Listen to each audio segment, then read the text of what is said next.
As I recall, we left off inside the crystal resonance chamber, which was told to us to be a very important chamber, one that we're going to need to escape the sorrow of the creature that's been hunting us, including inside of our own memory palace called the Calm.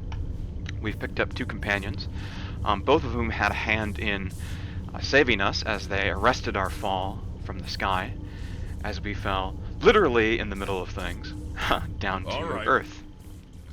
So, like many RPGs of its kind, you have a key that you can hold down to see the objects that you can interact with. Very, very useful. It's a tab key here. These hand icons here indicate that we can interact with some of these objects, whereas the spy glasses mean that you can just sort of get a little bit of a description. So since we just arrived, let's see a little bit more about our surroundings. What do we have up here? Tiny glowing moats float through the interior of this tower. Each one is surrounded by much smaller moats, like thousands of worlds circling their suns. The flexible tubes are attached to this machine appear to be later additions. Someone cobbled this device together, but its function is unclear. It definitely resembles the description of the resonance chamber that we got from the Spectre inside of the Calm, down to the right number of arms that are surrounding what seems to be a sort of futuristic surgical chamber. But it's definitely been broken very thoroughly by our fall. You can see some evidence of that down here. Broken fragments of the domed ceiling are scattered on the floor. They appear to be made of transparent synth. I believe Calistage told us last time that nobody has been able to get in here before. People who have been sort of trawling the reef outside for any useful Numenera until we crashed through. Let's take a look at these live wires over here. Yes. A mechanical arm lies on the floor, presumably broken during your fall. Sparks pour from the arm's shattered housing, filling the air with a greasy stench. Let's take a closer look at the housing just to make sure that this isn't going to damage us in some way. The sharply pointed apparatus that formerly topped the device appears burnt out and useless, but the equipment in the base remains at least somewhat operational, as the constant stream of sizzling motes can attest. So I don't know if this is going to shock us too badly as we reach out to grab it, but it could have something useful inside, so I'm going to attempt to scavenge what I can from the arm's housing. I have a 60% chance if I try this myself, but it looks like Alagern here is a little bit quicker on the uptake than we are, so we're going to have him, this gentleman that we just met, reach his hand in there. And without spending any points, he succeeds. Taking care to avoid the sparks, you extract several handfuls of shiny trinkets and coin-like objects. You recognize their value at once. Such objects would be accepted as shins, the informal currency in most regions of the world, so you gather them up and take them with you. So desperate are the inhabitants of the Ninth World for Numenera, objects of any kind from the past that they can use, that simply just scooping up a bunch of seemingly useless circuit boards and mess is used as common currency, not unlike caps in the Fallout universe. We also gain an item called Spray Fresh, which is just, it's like a healing potion in any other game. This tiny synth canister sprays a sticky, gelatinous substance. The gelatin covers and seals wounds instantaneously, if applied correctly. It's worth 40 shins. It can heal us for 8, and since our total hit points is 20, that's not bad for a starting health potion. I believe you can also use them outside of combat, and you don't regenerate naturally outside of a fight unless, of course, you die, and then you do regenerate and come back from death, depending on the circumstances. We're going to leave the device alone. It doesn't have anything more to offer us. I noticed that there was a chest up here. Let's see what it's got for us.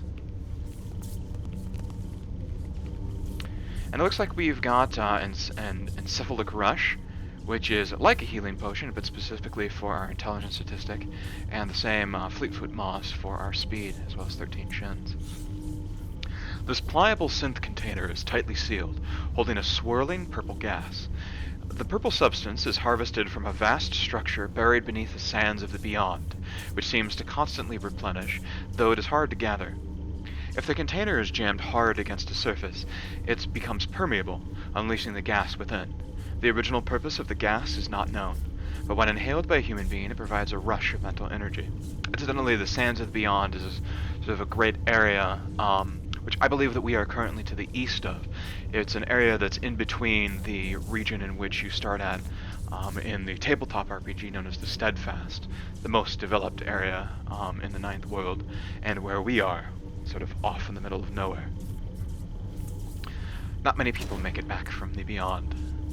And let's take a look at the Fleetfoot Moss. This moss-covered pebble looks almost ordinary, as if it were lying on the ground. It would be difficult to spot. But the moss shifts in unexpected ways, and the pebble vibrates as it does. If held against the skin, the moss latches on and is absorbed, providing powerful resuscitating energies. I wonder who the first person was to discover that. These pebbles are found by diving into the waters around Sigus Cliffs, perhaps grown by an unknown interaction with the surrounding Numenera. So there's actually a useful tidbit of information there. We can perhaps recover more such moss by exploring the waters nearby.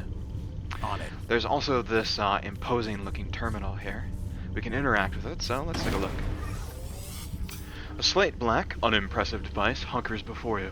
As you reach out to touch it, the triangle of lights on its casing blazes into life, and an image unfolds in your mind. A towering crystal arch rises over a jagged, gray landscape. The air is dead and stifling, and there, at its emerald peak, the image collapses, leaving you staring into the device's triangular array of lights. Command me, the device, or the intelligence within it says, each word carefully etched with distaste. It's an interesting emotion for an AI to be projecting. We did see an image in our minds for a second as we spoke to it, but it wasn't quite the same as the many, many flashbacks we've been experiencing. Apparently the device itself can project images of this kind directly to us.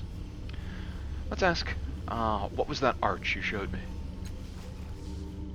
Your command was not understood, the intelligence chuckles, its lights pulsing. Command me. So, this intelligence, whatever it is, and whoever created it, presumably the changing god, may have had a hand in it, since it's part of the resonance chamber. It's sort of tricky, isn't it? It doesn't seem to have much of a care or concern for us. It seems to be forced to obey our commands, but it doesn't like having to do that. So, we're going to have to try and figure out what the right command is, and I think the machine itself is not going to be very helpful. It does have to do what we tell it to, though, so let's order it to show us that arch again. The device's triangle of lights throb in time with the growl of the engines within its casing, and the mental image unfolds once more. You see a huge crystalline arch on a jagged field. The arch is divided into rectangular cells, all of which are numbered, and they all appear to be transparent and empty, except, at the arch's pinnacle, one cell is lit in a brilliant, pulsating emerald. The number 0 is printed on its side. We have the opportunity to use our omniscience skill here, which lets us remember key pieces of the memories of the changing god that once inhabited our body. It's perhaps the most useful skill that we have, and right now I think will be a good demonstration as to why. So, let's struggle to try and remember more details about this strange place. I don't think we need to spend any of our intellect here. An 80% base chance is good enough. We failed. The memory is gone. You'll have to pry the memory from the device's graphs some other way. Let's examine the wasteland and close the image of the arch. What commands do you recognize? 3 lights throb irritably. Heated air sighs from the device's vents, and then a towering list of commands races through your mind, far too fast to read. You rub your eyes, groaning, as the intelligence chortles. Command me, it says smugly. It's going to do everything it can to be as unhelpful as possible. Let's see. We did notice that there was an emerald at the top of cell 0 in our memory. So let's see if we can get it to unleash the contents of that cell. The device's lights flutter with incandescent shock, then focus on you, flickering. Cell 0 will now be unleashed, the intelligence spits. Please be advised that the object you are about to receive is completely safe. Use no caution whatsoever. The strange contents of Cell 0 materialize before you. Warning, all cells are now vacant. Shuddering Lugum Vo. The intelligence lights wink out, one by one. And we gained an item. It's a basic grenade. Anything that we explode in range will take 6 energy damage and 4 physical damage. Allegorn says, interesting that a cast-off can command the changing god's machines. He crosses his arms across his chest. How'd you do that? Callistege rolls her eyes at Allegorn, then she looks to you. He'll never stop gnawing on this bone, you know. The truth is wasted on him. She gets a glint in her eye, though I admit curiosity. How did you do that? I can tell them I remembered something, or we can say, just lucky, I guess. Allegorn is already suspicious of our origins, but Callistege I don't think will be satisfied with an explanation like luck. In this case, though, since we failed our amnesis, option number 2 is the truth. Allegorn frowns. Sure it was. Just don't forget, I'm watching you. As if you would let us forget. Honestly, Allegorn. Let's take a look at this item we just picked up. It is a cipher, so it goes into one of our 2 cipher slots, including the submarine glass that we took with us out of the calm earlier. Managed to survive into the real world, along with ourselves. Unstable detonation, a simple and effective explosive. Devices like these have been the bane of many who've had the misfortune of encountering them. Cobbled together from junk in Numenera, this detonation can have wild and unexpected effects when hurled at the enemy. Rumors have it that most of the unlucky victims of these devices were the people trying to use them, for their instability makes them just as dangerous to their owners as to their enemies. So this makes sense. You know, we live in a time of sort of enforced medieval attitudes in which wonderful, miraculous technology is all around us, but the people whom we can communicate with, the people who are alive and building societies today, don't know much about the Numenera and how it works. And what's considerably easier than understanding how the technology works would be to simply cobble it together in some sort of makeshift weapon. And we've got one such example of this now. We'll have to use it carefully. So we've examined, I think, everything in the room except for the resonance chamber itself, the very important device. So let's take a look and see if we can do anything with it.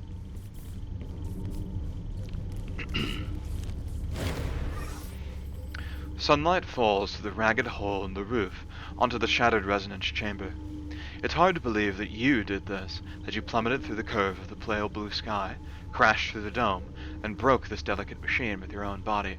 It's hard to believe that you're still alive. 4 mechanical arms hang over the center of the device, above the cracked, semi-transparent crystal of the sarcophagus. The 5th arm lies broken on the floor, among the scattered synth and crystal shards. On a metal ring surrounds the array, dented and broken by your impact crater. Let's take a closer look at the sarcophagus itself. The padded interior beneath the coffin's cracked lid looks like it was made for a human body. Despite the damage, you don't see any way to open it and get inside. You glance between the sarcophagus and the needle-like protrusions at the end of the arms above. It seems likely that using this chamber would not be a pleasant experience. So, this again fits the description that we heard before from the Spectre. He also mentioned something about the metal rings surrounding it. You feel the slightest hint of resistance every time you cross the ring, and now that you're paying attention, you note that your breath is echoing in your ears, as though you were inside a glass dome. When you step outside the ring, the feeling passes. So whatever the field is that's been generated by this device appears to have been preserved, despite the fact that the sarcophagus itself is quite broken. Let's take a look at the suspended arms. Cables run from machines along the dome's walls to the base of the suspended arms, each of which is capped with long needles, aimed at the cracked, coffin-like chamber at the center of the platform. Gem-like lights flicker dimly at the bases of the arms. Let's take a look at the shards on the ground. Jagged fragments of crystal are intermingled with synth from the shattered dome above. The crystal shards glitter and alight like captive suns. And with a point in our perception skill, we notice that a faint scratching sound draws your attention to 2 crystalline chunks near the floor. As you watch, they tumble gently into each other and meld, their disparate angles flowing together like water. After a moment, they part again, trailing shining threads of living crystal. It seems that the resonance chamber can heal from certain wounds, but not from the amount of damage you've done to it. So our inspection has been rewarded, as we now have the opportunity to pick up one of the broken crystal shards. At the rim of the crater you find a sliver of crystal, sharp as a dagger on one end and smooth on the other. It might make a usable, if somewhat crude, weapon. So it does 2 physical damage and 2 damage per effort applied. So when we spend more of our might to attack with the weapon, or rather our speed, it being a light weapon, it will do a bonus damage of 2 for every point that we spend. Take a closer look. You scavenge this crystalline shard from the wreckage of the Changing God's resonance chamber. It's sharp. That can serve as an improvised weapon. That's good because we're not currently wielding a weapon, so we've already equipped the crystalline shards. We're now armed.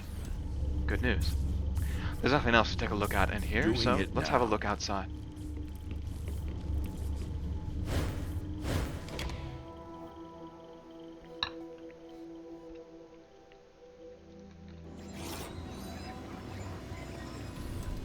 I need to talk to you. So it looks as if Alucard has something to say. This is the Reef of Fallen Worlds, kid. It's a dangerous place at the best of times. And with you lighting up the sky as you fell, well, we should get out of here as soon as possible. Callisto says, "Why were you looking at me when you said that?" "I wasn't," Alucard growls. "Don't be so paranoid." But when she isn't looking, he raises his eyebrows at you knowingly. So Alucard is quite suspicious, that's already been established, and he feels that we're in danger here.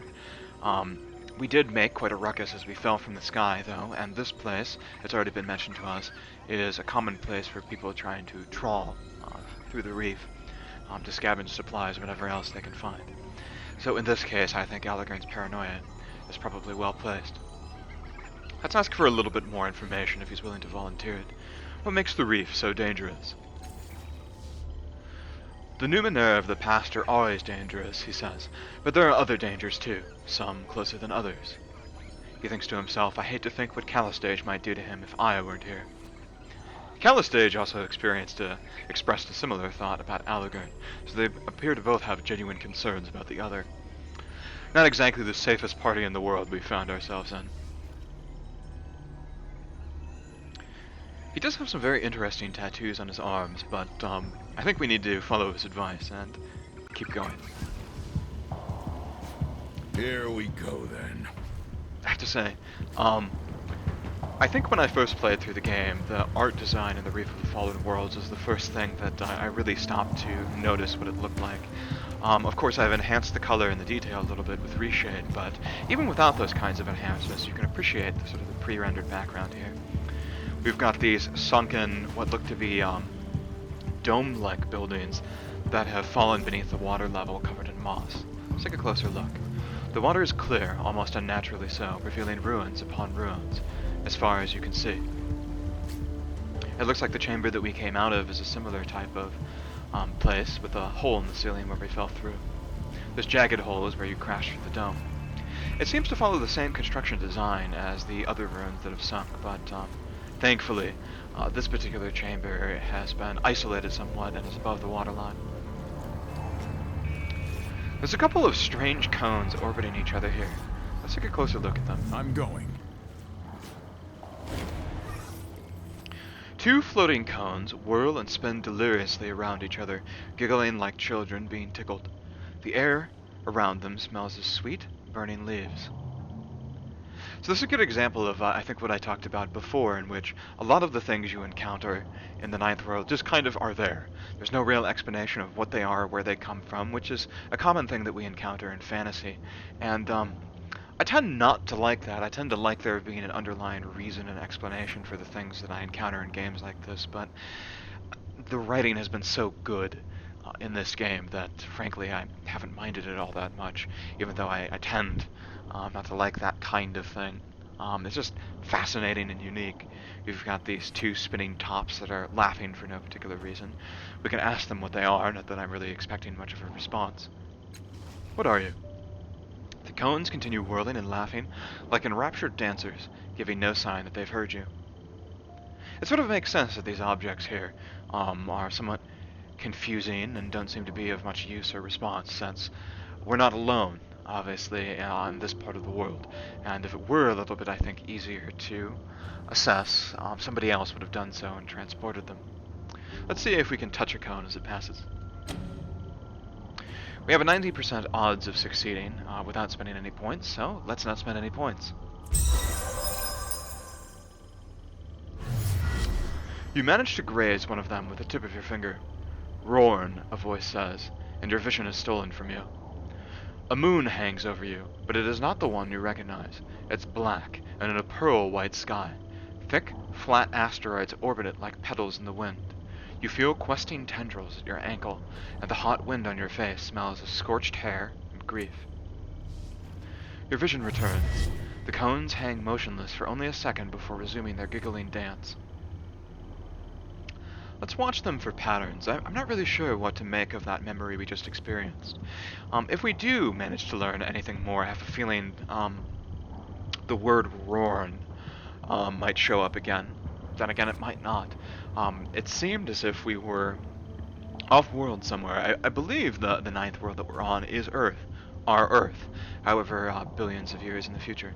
So the fact that we didn't recognize the moon and the color of the sky could perhaps indicate that we were not on the planet anymore.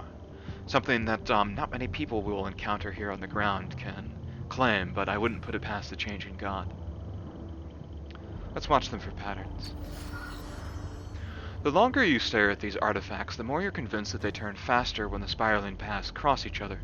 And with our mystical lore, we deduce that the edges seem to trace faint glowing lines that twine around each other, resembling a rope fastened to some invisible point beyond this time and space. So, they appear to be anchored to something in a higher dimension that we can't observe. And we appear to have learned something from observing them, but there's nothing else to do with them, so let's leave them alone. Let's take a look at this rather foreboding black obelisk.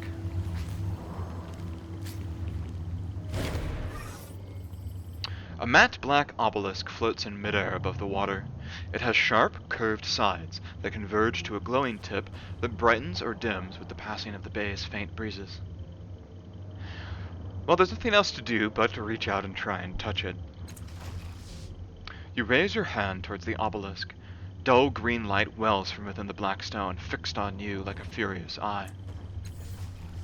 Allegern says, "I knew someone who did what you're about to do. Aeon Priest. A beam came out the top of that thing and ripped his face off. Made a fancy nightlight out of his crystal necklace, though. But hey, I'm sure you know what you're doing." "Oh, hush," Calistate says. "At least that poor priest died in service of his curiosity rather than stumbling about the coast, complaining and feeling sorry for himself." "Go ahead if you must," she tells you, ignoring Allegern's glare. "But do be careful." So as I mentioned before, this game definitely trends towards the simulationist side of the simulationist versus style gradient of RPGs. And I can tell you that reaching out towards the obelisk again is probably not a good idea. Not only do we have a direct warning from Allegern, but it's a jet black obelisk, and the language that is used to describe it said it was fixed on us like a furious eye. So the game is giving as many hints as it possibly can that this object is dangerous, but Allegern did mention that it made a fancy nightlight out of his crystal necklace, and as it happens we're carrying a crystal shard that we recovered earlier. So, instead of reaching out with our hands, let's stretch out our crystal shard towards the obelisk. Carefully, you level the shard at the obelisk, and a superheated beam lances from the tip of the structure into the crystal, sending vibrations up your arm, and suffusing the shard with a warm, green glow. Good balance. That seems to have worked. We gained experience and we didn't take any damage. And if we take a look at our inventory here, we can see that before we were doing 2 damage, and the shard was worth considerably less, but now it's been infused, and it does 3 damage, plus 3 for effort applied. Good. Fine. Let's take a look up here. There's a pile of black goo we can interact with. It kind of resembles the moss we picked up in our inventory earlier. All right. A bubbling mass of sludge floats on the surface of the water. Every once in a while, an oily nodule separates from it and hurls in the sky. And once again, I love this. It pitches you out, really. We have these streams of black, oily globules just rising into the air in defiance of gravity. We can examine it a little more closely, and I think we're going to do so before we stick our hand in there. Carefully, you lean closer to the heaving mass. After a moment's study, you notice that the globules rising into the sky always contain something, be it a shining core of untainted seawater or a tiny fish. Far below the water, we notice a vast, dark reservoir of the sludge. Let's see if we can use quick fingers here to attempt to retrieve the object trapped in the sludge. We have a 75% base chance of succeeding thanks to our perception. And I think in this case, Allegern only has 60%, and Calistage has 75%. So let's have Calistage reach her hand in here. Not going to spend any points once again. And she succeeds. The next time sunlight strikes the object's streaked surface, you're ready. You snatch it from the oily mass and clean it as best you can. And we've got a cup of fresh vapors here. It heals 10 points of intellect, and it gives us an edge to our intellect, and it has 5 uses. It's quite a nice consumable. A simmering jar made of metallic glass. Inside the jar rests a strange miasma. Its vapors sit crystalline and perfectly still until held. The glass vessel twists and writhes when grasped. When you put your ear to the device and listen closely, sounds of weeping and hysterical laughter rise from within. Warm to the touch, once inhaled, the vessel becomes ice cold. The user feels panic, fear, and nausea, and then sweet relief, a torrent of emotions, akin to getting a full rest.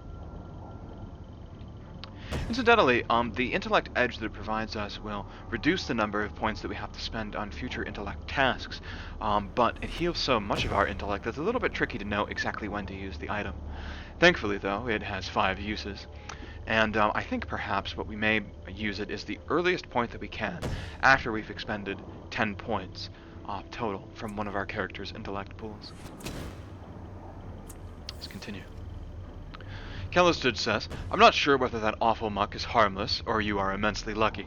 Either way, do go on poking at things, dear. It's quite entertaining. Let's step back here. In an instant. You can notice here that there's this cannon-looking device up here that is firing some of the goo that we just reached our hands into periodically. Let's take a closer look. A cable connects the spout to the collection device. The nozzle looks like it may have been attached to another machine at one time.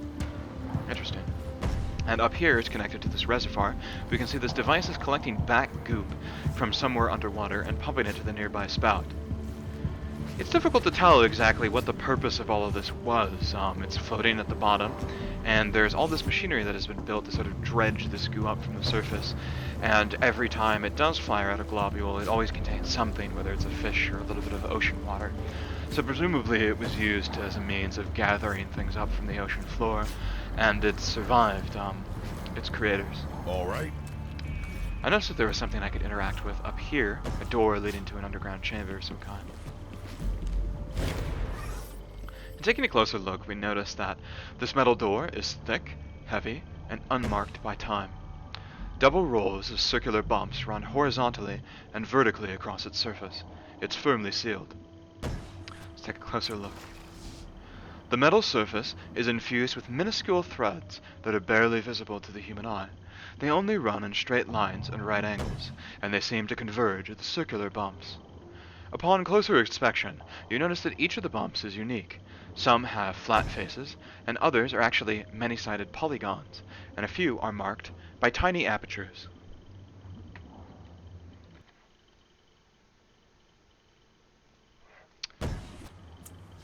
Unfortunately, you don't see anything that resembles a knob, keyhole, or access device. You try touching both the flat panes of the door and the small bumps, but nothing happens. Let's knock on the door, see if anyone's inside. You knock lightly at first, then harder. The door makes no sound at all, nor does it shudder or yield. But Calistage says, there's no one home, dear. Hasn't been for thousands of years. She peers at the door. One of my colleagues at the Order claimed that she got inside, but I don't believe her. Still, thanks to our investigation, we now have another avenue that we can investigate if we're interested in getting inside. We can go to the Order, something we're already planning on doing, and see if we can get any more information on how to get in. For now, though, let's head up the stairs here.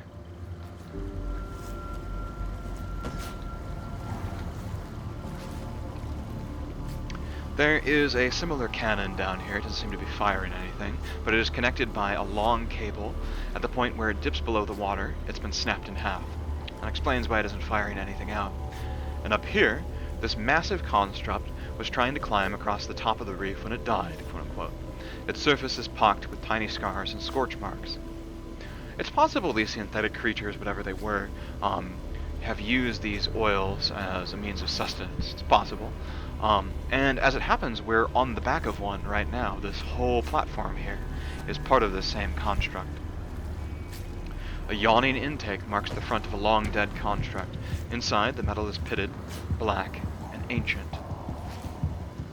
Before we proceed up here, I'm going to do something a little tricky, a little sneaky. I'm going to go into our inventory here, go over to Alagern, see what items he's got. He's got a cloak that improves his willpower that only he can use, and a vest, which improves his armor that only he can use. And he's also got a medium melee weapon. I'm going to remove that, give this to ourselves, and then we're going to head up onto the platform here.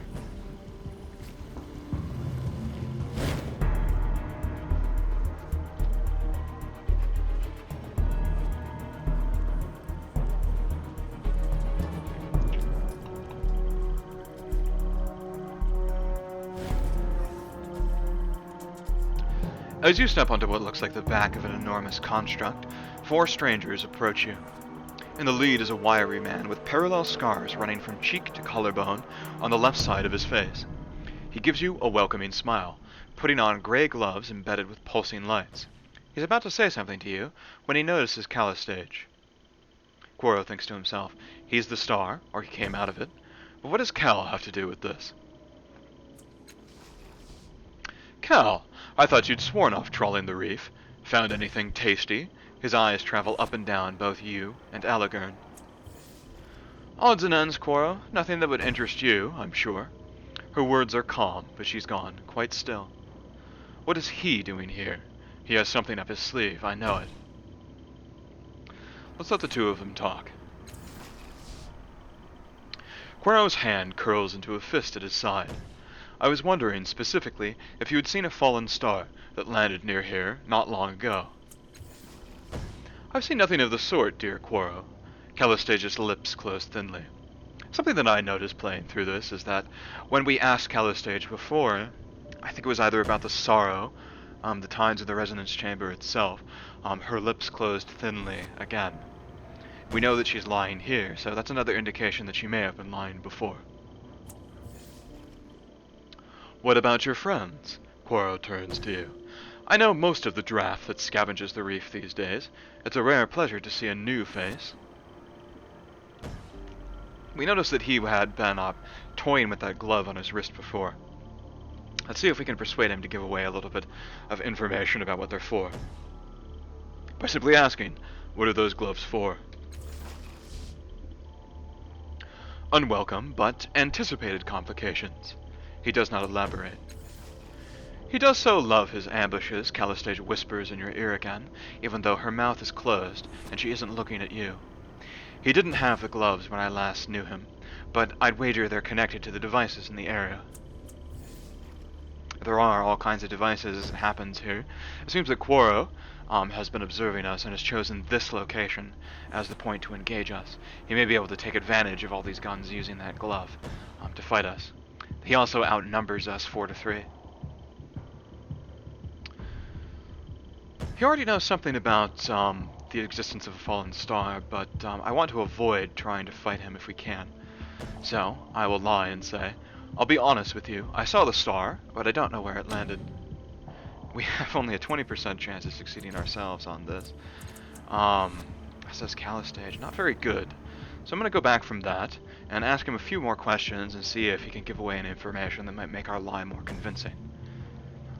Where did this star land? Well, if I knew that, I wouldn't be reduced to harassing noble travelers. I never saw it, you see.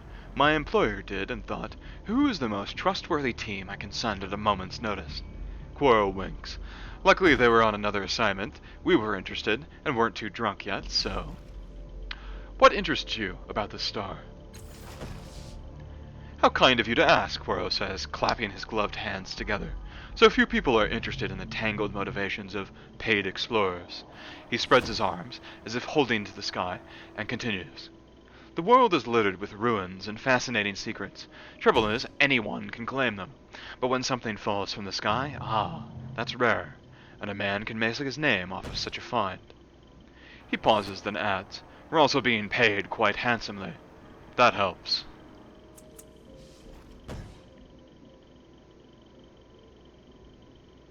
Enough chat, I think, he says, and there is no humor in his smile now. Where's the falling star? We do have a new option now. I'm also here for the star. Unlike you, I want it, and all its secrets for myself. That might start combat if we tell him that, but it will hide our location. I'm going to go again with number 3, and we do have more success now. It's gone up to 35%. Let's see. I don't think asking about his scars is going to tell us much, but it may help us down the road. 2 things are more dangerous than death in this world, Quirrell says, his smile widening. It's like a cat with a mouse here. Asking impolite questions of strangers and playing with Numenera you don't fully understand. My error was in the latter category, and I've grown more careful since. It's also a warning for us. Ooh, it's gone back down. Oh, good.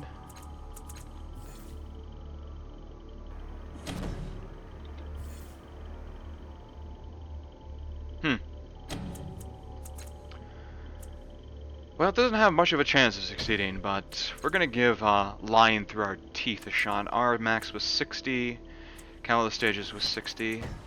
Let's roll the dice, and if this doesn't work, I'm going to reload. Doesn't. You have such an honest face. Lies don't belong on it. Let's be truthful with each other, Fallen Star. You have 2 choices here, and both of them are dreadful. Quirrell holds up a finger. First option, you surrender to us and we convey you to my employer for, well, experimentation and dissection, frankly. It's not pretty, but there it is. He holds up a second finger. Second option, we kill you and the old man, try not to kill Calistage, and bring your body to our employers anyways. He winks at Calistage. Apologies, sweetness. Allegorn whirls on Calistage, his face tight with fury. You told him we were here, didn't you? You couldn't resist selling me out one more time. Are you really so paranoid? Calistage sighs in exasperation. Darling, she says to Quirrell, take your thugs and go home. Otherwise we'll have to rip you to pieces, and the world is already so untidy. So, let's see, I can't get out of this dialogue yet. So we could surrender. What are you doing? Calistage says. We can defeat them. I don't want anyone risking their life for me.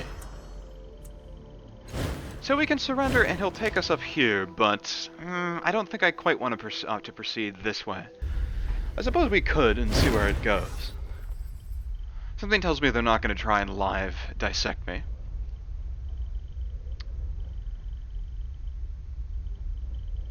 You float beneath a nauseous tide of darkness. Indistinct sounds drift by you like shining fish. Slowly you rise towards consciousness, and the sounds string themselves together into words. A woman's voice, arch and scornful. Have you any idea who this is, who you've hauled through the streets like a sack of grain? Quirrell, look at the tattoo for pity's sake. Does it mean nothing to you? He'll be awake soon, Salamary, I promise, and I swear to you that I had no idea. Of course you don't, the woman says. Reaching even the most obvious conclusion requires at least some degree of intelligence. I ask you to retrieve the falling star, whatever it was, not assault a stranger, and especially not one who happened to be the changing god. Quirrell recoils with a muttered curse as you rise, grimacing and unsteady. I had a feeling they weren't going to dissect us. Come now, Adon, Salamary says. Do shake it off. I don't believe for a second that you're actually feeling your age. You struggled to focus on Salamary. Her arms are folded, and she is distinctly unamused. I suppose some apologies are in order, she says, glaring at you. I'll go first. If I had known you were the falling star, I would have given Quirrell very different instructions. She raises an eyebrow. Now it's your turn. Now, I want you to notice something that fans of Planescape Torment might have noticed. She refers to us as Adon. Adon is an interesting direct reference. It was whenever we were in a circumstance as our previous protagonist in Planescape Torment, we had the opportunity to lie about our identity on occasion and make up a name for ourselves, and the made-up name that we chose was Adon. And one of the interesting things about that is that if you lied often enough using the name Adon, you would actually create a person, an NPC named Adon that would inhabit the world due to the nature of belief in Planescape. So it is a sort of perhaps coincidental reference in this case, but I think, following from before, I kind of want to lie in the same way as the previous game to see if we conjure up a creature like a Dawn at some point. So it's our turn to respond. I haven't seen you in 10 years. 10 years. I cannot begin to imagine what your excuse might be. A furious blush creeps down her throat, as though she is hiding it well. Her hands are shaking. This is not the reaction of a former colleague or a friend. Confirmed by scanned thoughts when she thinks to herself, our last night together was so incredible. What could possibly have driven him off? So it's clear that she's in love with us, and 4 of her options are about lying about Adon. And again, because of the previous game, I think we have to lie here just to see what happens, as dangerous as it might be. We can either pretend not to remember and break her heart, tell her I fell in love with someone else and break her heart. That will piss her off, though, and we might need her help in a little bit, considering that we're sort of at her mercy at the moment. I could tell her if you want an apology from me, you'll be waiting a long time, or I can lie and say I became aware of a plot against my life and I had to flee the city. Let's give that a try. A plot, she exclaims. Just one? Please, it would take nothing short of an army to send you into hiding.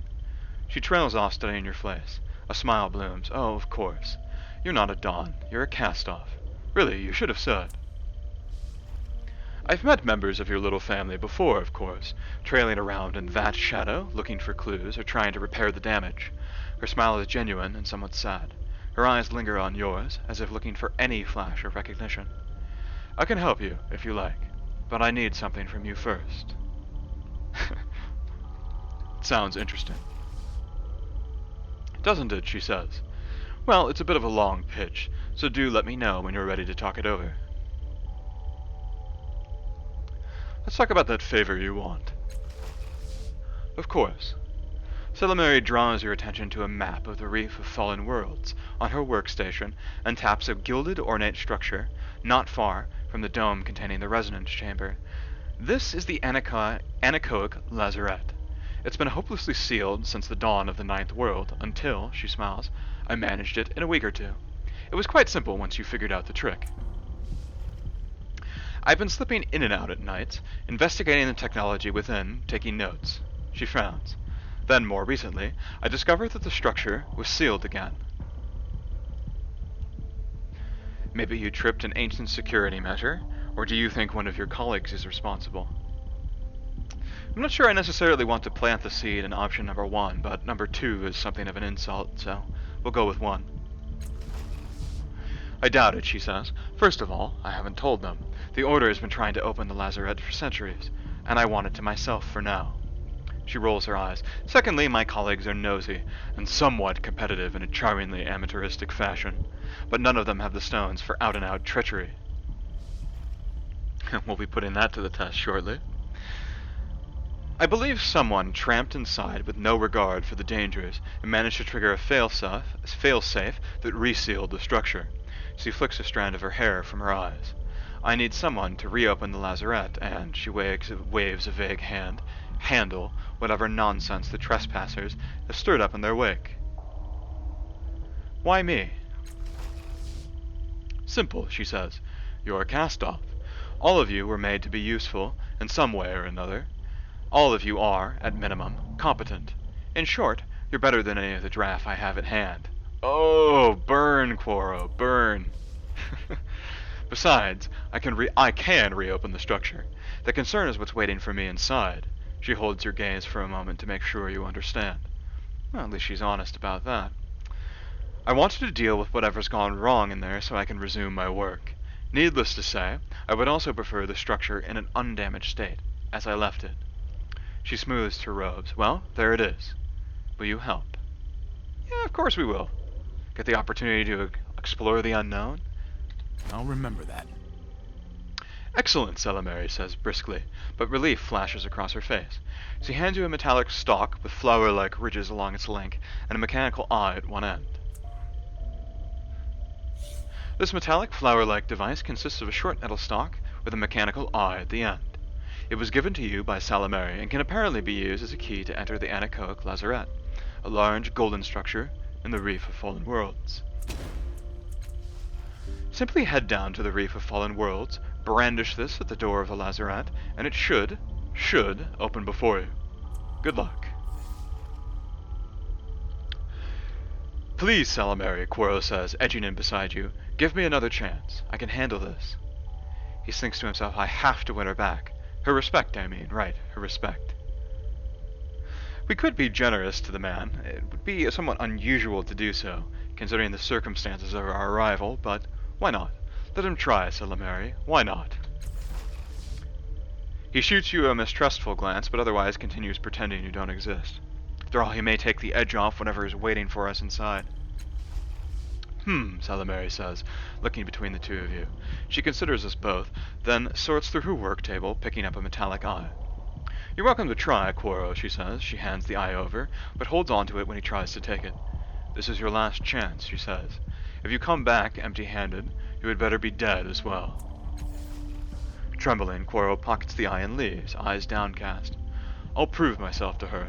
Then she'll see me as more than just a mercenary.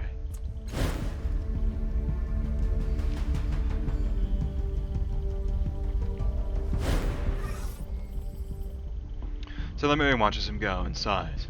He's going to fail, of course. It's what he does best. Let's ask her a little bit more about the anechoic lazarette. Oh, she says, her face a carefully composed mask. What is it? What is the anechoic lazarette, anyway?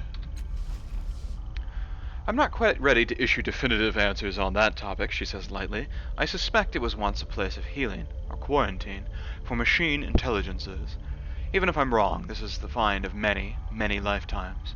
Few remnants of the prior worlds are ever so intact. What should I know about the interior of the lazarette? Is it dangerous? It wasn't, she says, but I suspect someone or something got trapped inside. She shrugs slightly. Be careful, and do try to avoid breaking anything. Let's talk about something else. Well, she did note the changing god, so we can ask about him. Good, she says. Curiosity about your origin is quite healthy. Her expression hardens.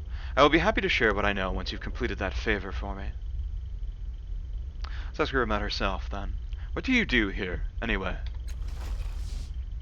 I study the ruins and remnants of past worlds, she says. When I have time, of course. These days, the Order spends more of its time helping the city than on its own research. Still laboring under lesser minds, dear, Callistade says, running the edge of her thumb along a nail. I never understood how you put up with it. She's too smart for the Order. What disturbs me is she knows it, yet she stays. It's quite simple, Salamari says, with brittle humor. They pay. That helps a great deal. Will you be staying with us for long this time? To give her body so completely. What does she know? What is she really after? So Salamari is suspicious of Callistade, our companion's motivations, and giving her body, she must be referring to the dimensional fracturing that we see with Callistade and her sisters. I think not, Callistade says, letting her hand fall. Busy times ahead, I'm afraid. We could ask her more about the city, but we're going to say goodbye for now. Callistade pulls us away from Salamari. This is not how I had pictured you arriving at the Order of Truth, to be clear. I had no part in Quoro's ambush, but I did prevail on him to allow me to accompany you here. Now that you've come, you may as well take full advantage of the situation and avail yourself of the knowledge here. Callistade curls her lips in distaste. Aligarn is not with us, as you can see. He would not sully his precious mind by stepping within these walls, and so he has gone off to his workshop in the underbelly. I suggest you let him rot there. The words we spoke as we parted were unkind. His accusations of betrayal were the final pin atop an overloaded bridge. So you were, in a sense, the catalyst of our change. Her disposition becomes radiant, and we are free of his gloom and mistrust. Come, Salamaria's dangerous little task can wait, dear. Let's explore the city, you and I. So, despite Alagurn's paranoia, we've ended up with Callistage in this way. She was the only one willing us to follow us here as a member of the Order of Truth herself. We do have the opportunity, if we had managed to talk Quoro out of abducting us, of choosing which companion we'd have with us. And that's, as you might suspect, also the reason why we relieved Alagurn of his mace. The decision between the two is quite a tough one, and there are many advantages and disadvantages to each. Callistage is unquestionably better in combat, though a little bit less trustworthy. The real reason I'll be keeping her around, though, is probably for her lore skills. There's definitely some overlap, although both she and Alagurn are both nanos. In this playthrough, I definitely want to experience as much lore as I can, which definitely points towards having Callistage in the party instead. So we could avail ourselves of the knowledge here, as Callistage put it, but as we've ended up in the city so far from the entrance, I actually want to head back to the entrance to the Reef of Fallen Worlds.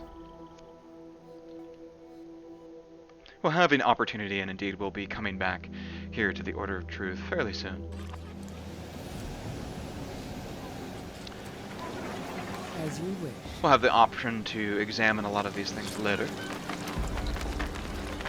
All right. Let's go down here.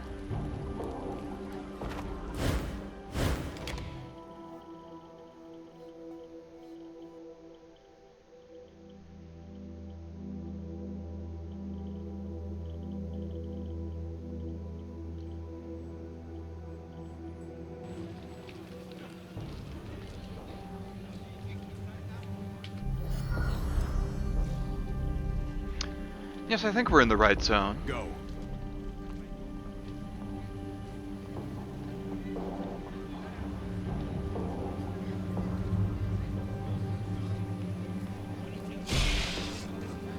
Lots of interesting things and people to talk to. And one of them seems to have struck up a conversation with us. This thin, fidgeting Aeon priest shoots furtive sidelong glances at the creature in the nearby cage while humming a nonchalant tune. When he sees that you're watching him, he flinches. Over the course of a few frantic breaths, shock becomes embarrassed anger, and he opens his mouth to shout at you, while thinking to himself there must be a way, but how? They never leave it alone. Yes, what is it, Belazar says? What is so goddamn fascinating about me that you feel the need to stare? You seem nervous. I'm not, Belazar says, his eyes stealing to the caged creature again. I just don't like it when people sneak up on me. What do you know about the creature over there? What? Belisar says, jumping. Then he takes a breath and struggles to sound offhand. It's an ichthemmeron, a biomechanical creature, an information gatherer, in fact. He seems to calm down as he warms to the topic. They're dangerous, though. You can only speak to them at night. During daylight, they'll attack without provocation. And it's definitely daylight. A living repository of knowledge, Callistage murmurs, watching the creature. I wonder what places it has seen, what it knows. Belazar's eyes narrow suspiciously. You're planning something, aren't you? Belazar weighs the intent of your words with narrowed eyes. Are you with the Order of Truth, or just snooping? I'm a friend of the Order. Maybe I can help you with whatever you're trying to do. Or we can say, just curious. I think I'm gonna go over just curious. Well, I'm not planning anything. I'm enjoying the fresh air, he snaps, eyes darting to the Nycthemeron. Calistade smirks. He's up to something, she whispers to you. It's his nature. We should go to the Order of Truth and ask Min what's going on here. So we'll have the opportunity to follow up on that later. Right. Also an interesting display up here. So this here is the entrance to the Reef of Fallen Worlds. It's where we'd ordinarily enter from the first point. And let's go ahead and talk to this child up here. Otero. Wind spins off the distant sea, sweeping between you and the boy, whistling up towards the peaks of Sagus Cliffs. He glances at you, then at the crowds in the plaza beyond. He appears to be looking for someone. Would she have come to the city? Doesn't seem like her kind of play, but... Saw you wandering down in the reef, Otero says. Did you get to that star before the others did? He looks back at your face and grins. Guess not. And a face that's found a good pick. A lot of people went looking for the star, did they? I'm being careful not to choose option 2 down here. If you recall back in, if you've ever played the original Fallout games, for example, it was never a good idea to go around telling people that you were from a vault full of hidden treasures. And I can tell you the same logic applies here. If you tell too many people where you're from, you'll have a run-in with a gang of criminals known as the Memovira down around the resonance chamber later on. So instead we'll say, a lot of people went looking for the star, did they? Nah, not too many. Gotta be a carker to go down to the reef. That place is haunted. But despite his hard words, his eyes settle on yours, studying, deciding. His mouth settles into an irritated line. Look, he says, running a hand over his stubbled scalp. You hide it well, but I can tell you're new here. I ain't trying to offend you.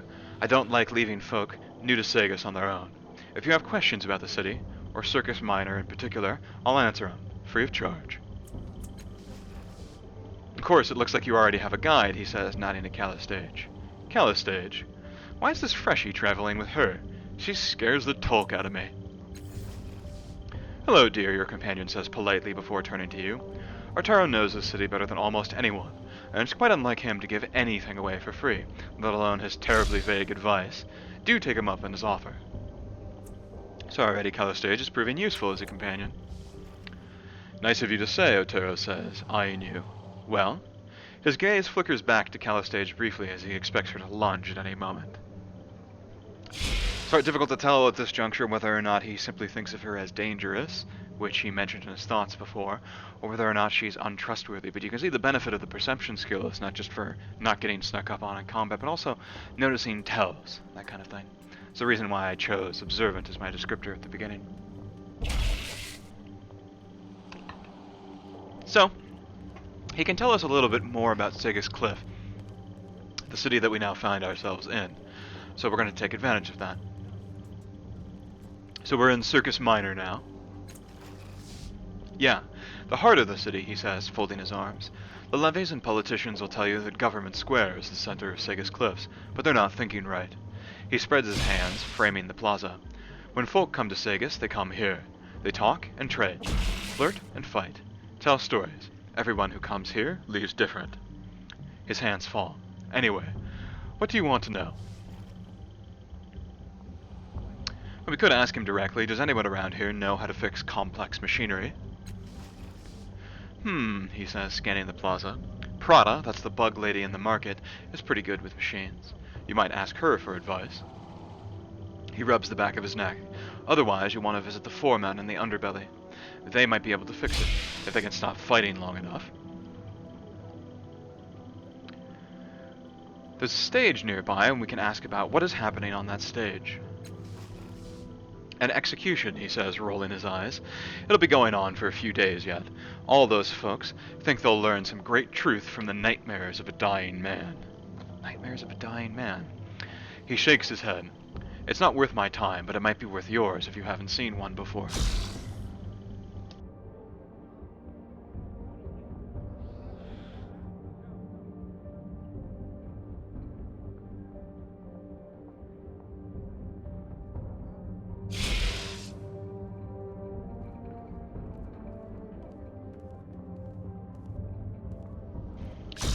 So we're once again getting a sense of the sort of science fiction fantasy combination of the place. There's lots of high technology, but in terms of cultural evolution, we're back to watching executions for sport.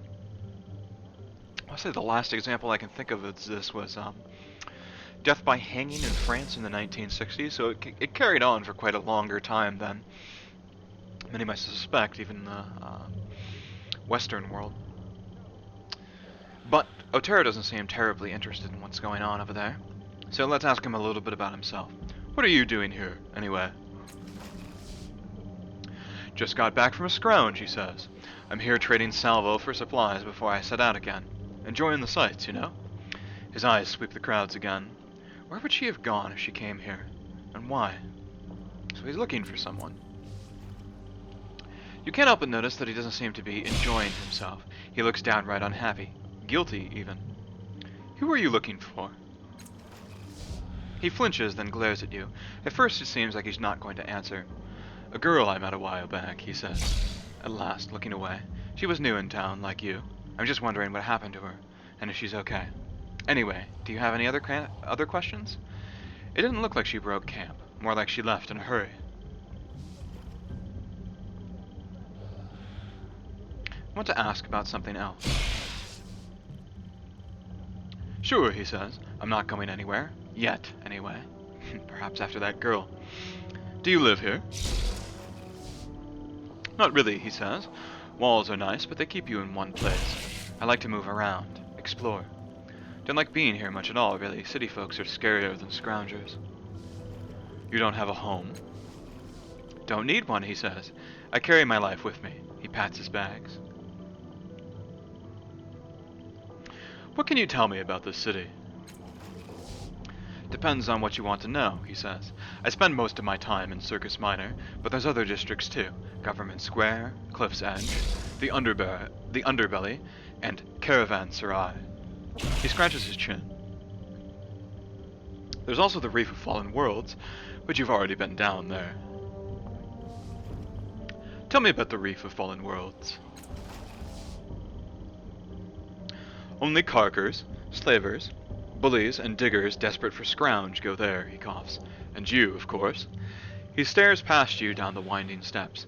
Besides, folks think it's haunted by ghosts from the previous worlds, and I've seen enough down there to agree with them. But it's dangerous enough without worrying about ghosts. Quoro, he's a local gallows glass, came up with a corpse over his shoulder, bragging that he was the one who did it. Why doesn't the local law do something about him? They might, one day, but the reef isn't part of their turt. It doesn't belong to anyone. I want to know about Caravanserai. That's the port of Sagas, he says. Any ship that fly lands there, makes their trades, and takes off for foreign lands. He turns a scornful eye towards the distant flags on a high crag.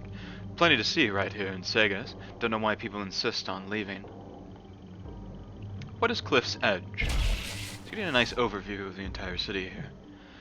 A damned dangerous place to live, he says, laughing. Folks build their houses out on the ledge, over the sea, and everyone gets upset when one of them falls. He sighs. I hear it's been getting worse lately. Watch your feet up there. We might learn a little bit more about why it's been getting worse later on. Can you tell me about the Underbelly? Imagine an underground place where the city sends everyone they don't like. Cannibal cultists, mutants, carkers, and thugs. Now add a stink like burning metal and cooking meat. That's the Underbelly. You mentioned Government Square. I did, he says, nodding. Bet you can guess what's up there. What's in Government Square? Really, he says, looking pained. You want me to lay this out? Fine. The government. The government is in Government Square. And the Order of Truth, he admits, where we came from. But they're just as fancy as government folks. To ask about something else. Sure, he says, I'm not going anywhere. Yet, anyway. I'm looking for the cult of the Changing God. Making a note. Well, you're not going to be able to miss him, he says, smirking. They're camped around that weird clock on the other side of the square. He settles his hands on his hips. What do you want with those carkers anyways? They owe you something. I just need to ask them a few questions.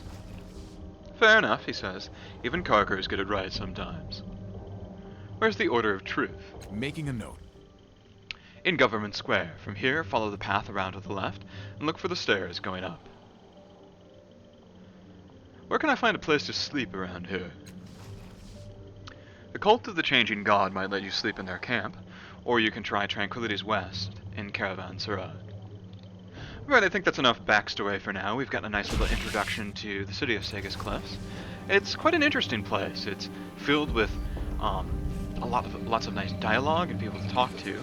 But the first thing I want to engage with is this execution over here.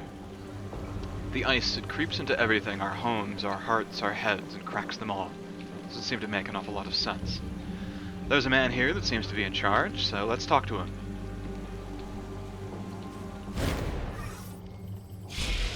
A stout, middle-aged man stands atop the execution platform.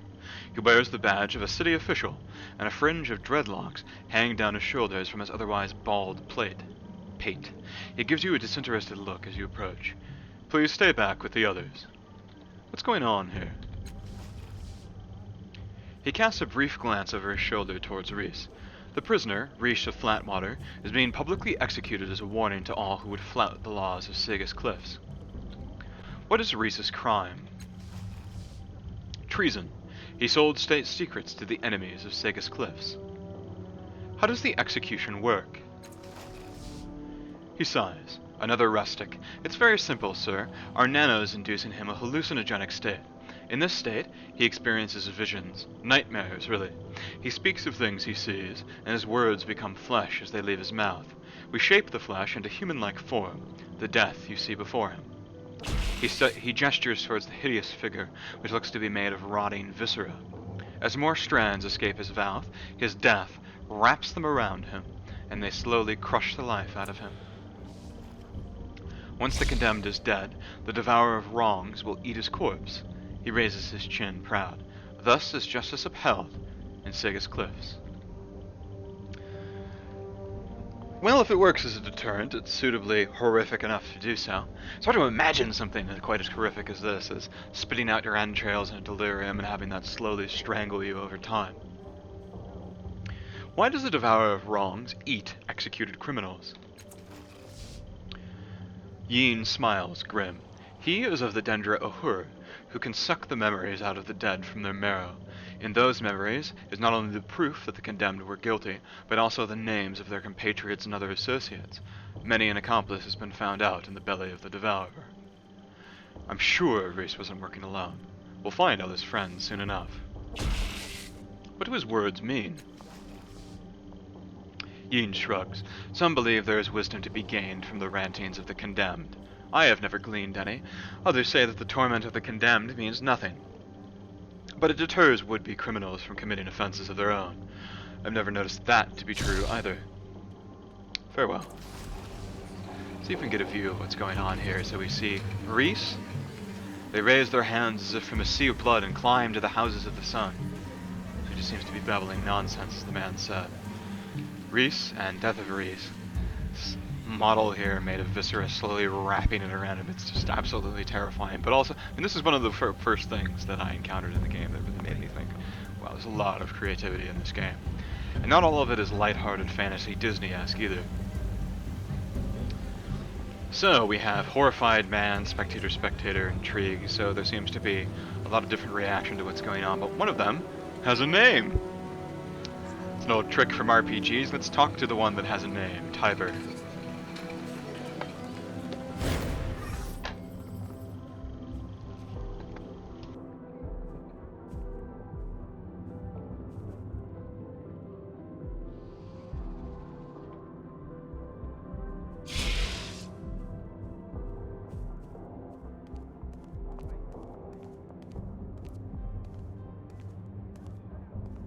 Excuse me, just need to take a bite of my dinner there. Pacing the edges of the crowd is a paunchy old soldier with a swaggering stride. At the moment, however, his jauntiness seems overshadowed by worry, as he alternates between watching the execution and searching the crowd as if looking for a miracle. Then his eyes light on you. I've never seen his face before. This might be just the break I need. I say, you look like someone who believes in justice. How'd you like to help a poor soul wrongfully condemned? What kind of help do you need? I don't need anything, but my friend there on the platform is dying. The nightmares his executioners have induced in him spill from him with every word he speaks, and wrap around him like a snake. He glances at the execution. I know there are but a few strands around him now, but in a few days' time, they'll choke the life out of him. I cannot imagine a more horrible way to die. He pauses. Well, that's not true. I have an imagination that would shame a sailor. He leans in. You'll need to be swift and willing to hold justice above law. But there is a way to save him, if you will hear me out. So it's the classic choice between law and good, perhaps, or at least that's the way that Tiber here is framing it. Why is your friend being executed? A misunderstanding, he says, waving a dismissive hand. Reese and I were hired to deliver some expensive brandy to an out-of-town buyer. He breathes a sigh, weighted with disgust and regret. Would you believe that the bottles were stuffed with state secrets? Reese was accused of selling information to the enemies of Sagus Cliffs. They called him a traitor. It was a travesty, he growls, his eyes blazing with righteous fury. The poor lad had no idea what was in there. Tragic. If he'd known, he might have escaped, too. Then we wouldn't be in this mess. But you did, right? Well, he says, studying the air over your shoulder, there's a place for talking about what I know and what I don't. This isn't that place. He clears his throat. Who are you? Captain Lanchin Tiber. Retired, he says with a little bow. Extremely retired. Once a soldier of fortune, now it's plaything. He takes another look at Reese. But my story can wait. Saving Reese's life comes first. So Tiber here seems like a sort of thief with a heart of gold, though he does seem to have a number of conflicting motivations. Of most interest to me is why he'd be willing to betray Sagus Cliffs like that by smuggling information. Perhaps it was just for money, perhaps he has certain political leanings. We might get the opportunity to find out later. If you were part of this scheme, why aren't you up there with him? Luck, he says, shrugging. I was taking a piss when they came for him. Went through the back window and scampered up to the roof. He shakes his head. I wanted poor Reese being led away from my hiding spot. Swore I'd get him free. I hope it's a promise I can keep. So we have to respect this element of his character, at least. He got Reese into this without Reese knowing what he was getting involved in, and now he's taking a great risk to try and get him out. What's your plan? A simple one, but it requires nerve. Listen. He lowers his voice. It would be nothing for someone of your noble demeanor to masquerade as a city official and ask the council clerk for an archived copy of an old stay of execution. Once you have it, I'll write out a fresh one and add Reese's name. Then we'll present it to the overseer here, and poor Reese will be set free. He spreads his hands. There you have it. A foolproof, risk-free plan. We do have the option to use our oratory to try and get the crowd to rise up, but I have to say I like Tiber's plan a little bit better. Where do I find the council clerk? He'd be in Government Square, of course. There's a podium outside the council tower. I can't think of a time he wasn't there. It does seem extremely risky. Let's point that out. Nonsense, Tiber says, waving a hand. It couldn't be simpler. Just be calm, confident, and wear a winning smile. He gives you a winning smile. I haven't trusted a single thing the man has said to me yet, except for the things that we ripped from his mind directly as scant thoughts. Still, I'll help you. Excellent. Then you will need a proper story and a badge of office. Fortunately, I have the first, and you can buy the second from Sangolin, the clothing merchant, in Government Square. Tiber folds his arms. Once you have a badge of office, you will tell the council clerk that you are from the Judicial Oversight Committee, looking into corruption and the commutation of capital sentences. The stay you're asking for is that of a notorious gangster named Cole Carden, who was mysteriously set free a few years ago. When you get Cole's stay of execution, I'll make a copy with Reese's name on it, and you can give it to the overseer who will want him free. You see? Simple. He rubs his hands together. Now, if you'll let me join you, I'd be happy to show you around the city and help you with all of this and whatever else you have going. What do you say? Thanks, I could use the help. It will be my pleasure, but let's hurry. There's not a moment to lose. Reese hasn't much time. I'll remember that. So we come face to face again with the timing mechanics of the game, which I mentioned before.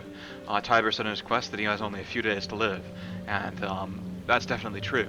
I've always done this quest on the first day because if you sleep in advance to the second day, I don't think it kills him right away, but you sleep another time after that and he's dead and you simply fail the quest. So that's one of the ways in which the game actually uses these points that you spend to limit you. Spend too many, you'll find yourself with the inability to complete most tasks, and you'll be forced to rest. So you have to be careful about the order in which you do things, and you have to be strategic in terms of choosing when to sleep. But we've got Tiber as a new companion. Let's take a look. 22 hit points, 6 intellect, 5 speed, 4 might. He is definitely a jack, and he is wielding a medium melee weapon and a shield. 3 physical damage plus 4 for effort. How much did the mace do?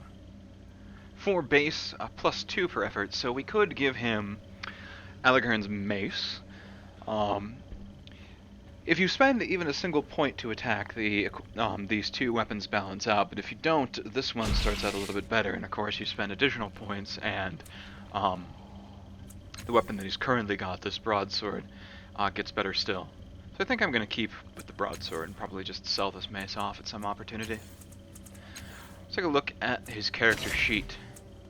He's got a lot of nice skills here, including bonuses that we receive to the entire party on Deception, Intimidation, and Persuasion, and he has 2 points in each. So he's definitely a sort of social character, if you couldn't tell from the conversation before. And he's a thief, he has quick fingers, and initiative. So, when we get the opportunity, we'll have him do the talking for us. We won't always get the chance, too. I mean, if I get the opportunity to pick up Persuasion and Deception on my character, it will still be useful. That's another reason, in addition to the time sensitivity of picking up this task, is that I also got 3 out of a total of 4 party members filled now. And I'm going to try, after I complete this quest, to vector towards getting the 4th party member as fast as I can. The one that I want, though, is going to take a considerable amount of doing. So, there's a lot of opportunity to speak to a lot of interesting characters around here, but for the sake of keeping things together and sort of easier to follow, I'm going to try and complete the quests serially, one at a time. And Tiber mentioned that we have to get our hands on a badge of office, and then speak to the official to get the stay of execution. So the person that we need to speak to is in Government Square. Let's go up the stairs here to get to Government Square.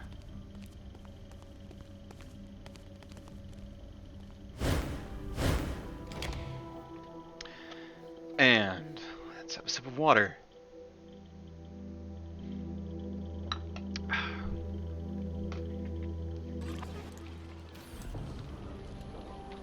Here we are back in Government Square. And this is the clothing merchant, Sangolin, that Tiber mentioned. Now we're going to try and get a badge of office from him. And doing so is going to be a little bit tricky. So I'm going to quick save first. And let's talk to him. A tall, thin, and exquisitely dressed older man stands in the shade of an exquisitely crafted stall. The cut, color, and quality of his clothes are a symphony of harmonious coordination, while the expression of benevolent condescension he gives you will be more at home on the face of a king. Good afternoon, he says, bowing slightly. I am Sangolin, and this is my store, Sangolin's Fittings. Welcome. How may I be of service? What do you sell here? I sell the finest citywear for discerning men and women, as well as quality armor for those traveling to less civilized locales. He clears his throat and directs your attention to a well-dressed mannequin wearing the badge of a city official. Also, it is our honor to have been chosen to provide the city of Sagus Cliffs with the official badges worn by all property-credentialed city employees. You may trust in their trust in us. Let's ask a little bit more about Government Square. The child that we spoke to before didn't seem to have much interest in the place. Of course, sir. Sangolin puts a finger to his chin. Let me think. There's Council Tower just over there, and the Order of Truth. And you can't forget the Red Thicket, the walled courtyard on the edge of the square. Or were you curious about our fountain there? What is the Red Thicket? The Whispering Wood, I call it. A very curious and ancient place. You can speak as loudly as you like in there, and none but your partner can hear you. A great place for diplomacy. Tell me about the fountain. One of the stranger and more poignant attractions in the square. The creatures in it are called Jallies, and they chatter in 1,000 dead tongues. The priests say that a new Jallie is born each time an old language dies. He shakes his head. You could listen to them for a month and never hear the same language twice, or understand a single one. Sounds like it would slowly drive you mad having your stall next to it, but perhaps Sangolin has an appreciation of foreign languages. What can you tell me about the Order of Truth? They are a credit to our city. Wise scholars and deep thinkers, he smiles. Excellent customers as well. They're very particular about their robes. The Order of Truth also seems to have much more political influence, or at least social regard, than the Cult of the Changing God, which is presented to us before as a bit of a sort of factional bifurcation. They're not directly opposed to each other, of course, but it does seem that people have a lot more regard around here for the Order of Truth in general, which is evidenced not only from the people that you talk to, like Sangolin, but also their proximity to the seat of power. The Order of Truth is in Government Square. The Cult of the Changing God, however, is in Circus Minor, in the marketplace. Tell me about Council Tower. It is ancient beyond reckoning. The tower's roots go all the way to the forges in the underbelly, and within it sits the Council of Sega's Cliffs, the finest, fairest legislative body in the Ninth World. And I don't say that just because they are my most valued patrons. They have run the city well for centuries, and thanks to me, they look magnificent while doing it. Let me ask about something else. I'd like to see what he has for sale.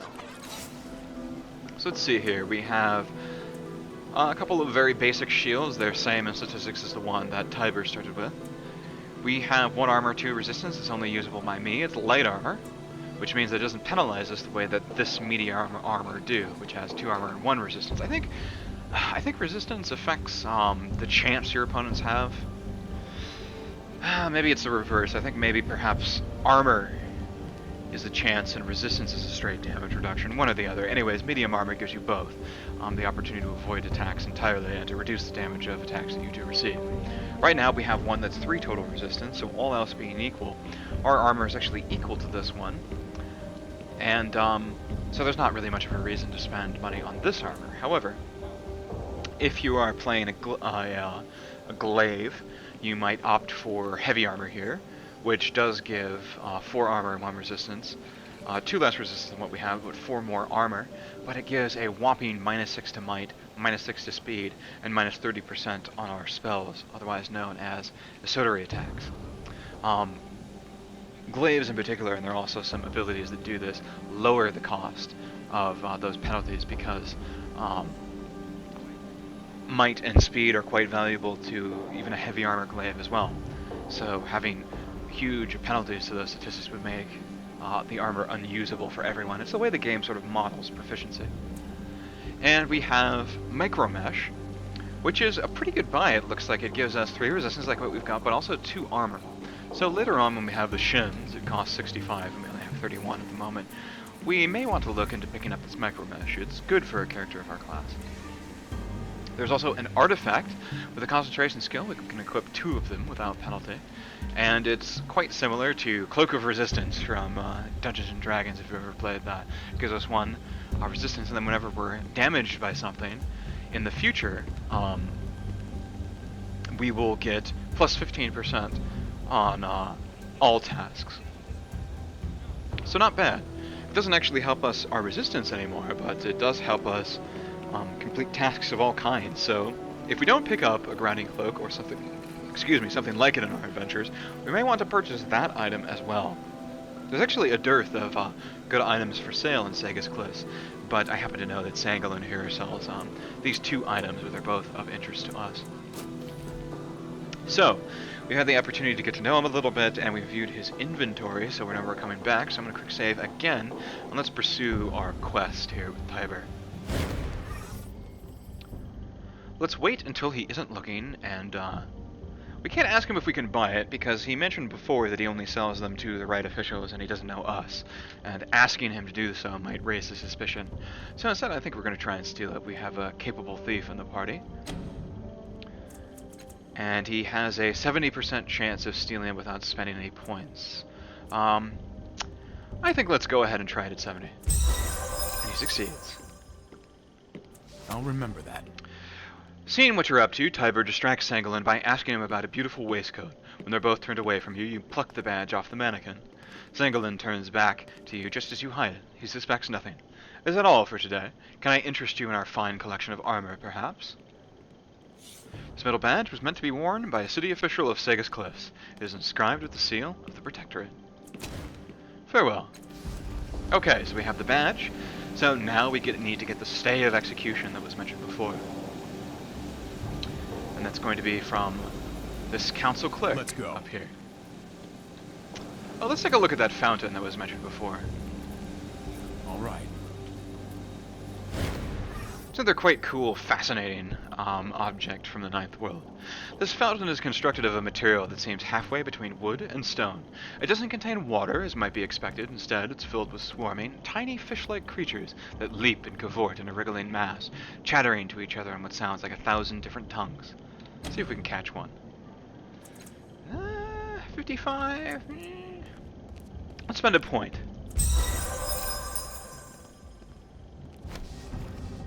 You deftly snatch a snagglefish from the glistening, tumbling flood.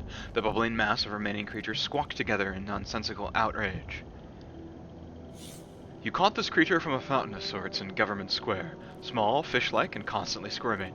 It never requires food or other nourishment, and it gibbers constantly in an indecipherable language. I wonder if this is a reference to the Hitchhiker's Guide to the Galaxy and the fish that you would stick in your ear for translation. Anyways, it's an oddity, which means that in addition to a neat description, it's just an item that we can sell for 114 shins. Let's see if we can listen to what they're saying.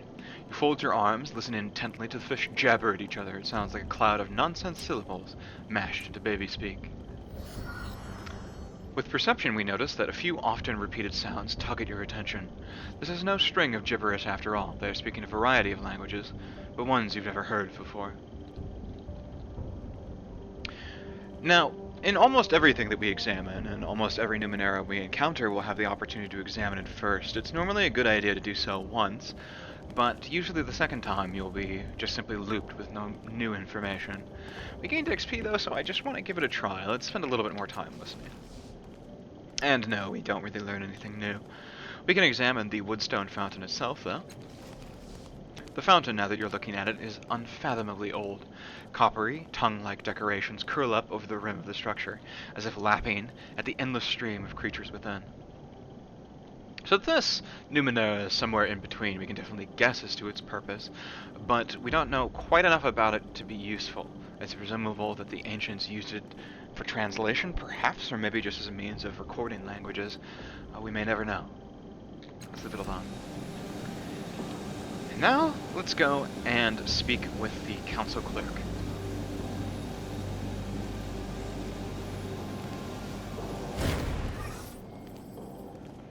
Behind a lectern, a four-eyed, hairless mutant processed paper with balletic grace. He's endlessly snapping the elegant fingers of his left hand, and each time the air twists and shimmers, either disgorging a document to be processed, or accepting one that he's completed with his ink-stained right hand. Each of his eyes regards a distinct object, portals that are opening, preambles and recitals that must be reviewed, his own addenda that must be flawless. One eye out of four twitches in your direction. Exaggerated scorn twists his mouth, as though his eye remains fixed on his face. He gives no verbal acknowledgement. The closest he comes is a faint sigh. At last, after shunting half a dozen more documents to some distant cubby, he condescends to speak. You must wait, of course, until the council matters conclude. His quarter gaze leaves you, his face returns to its former equanimity, as he continues to work, which shows no evidence of slacking, let alone concluding. So we can scatter his papers to try and get him to pay attention. We can try and persuade him that we're important enough to be worth his time. We can ask how long we expect council business to take, and thus when it would be appropriate for him to actually listen to us, although there's a whole crowd of people here waiting, so I have a feeling we're not going to like what we hear. The clerk rolls his idle eye skyward, then answers in a voice that feigns having been worn down by endless pestering petitioners. Though as far as you can see, you're the only one bold enough to bother him. Excuse me, quick bite of dinner.